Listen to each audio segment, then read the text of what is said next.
Welcome to the Slop Farm. Enjoy the video. You start by opening Chrome and confirming you have an active Incognito tab. This is where removal begins.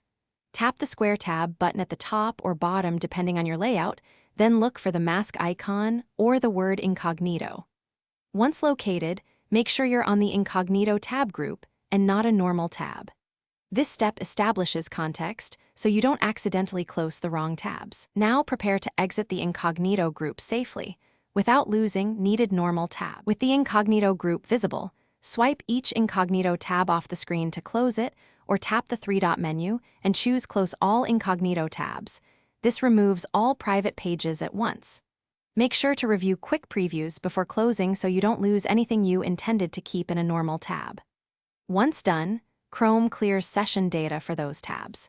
If a prompt appears asking to clear data, accept it to ensure cookies and temporary files are removed from the session. After closing Incognito tabs, return to your regular tab view to confirm the Incognito group and mask icon are gone. If the Incognito state persists, swipe Chrome away in your app switcher and reopen it. That forces a fresh session. As a final step, clear Chrome cache from settings if behavior continues. If nothing works, update Chrome from the App Store or restart your phone. That typically resolves lingering state issues and ensures Incognito mode is fully exited.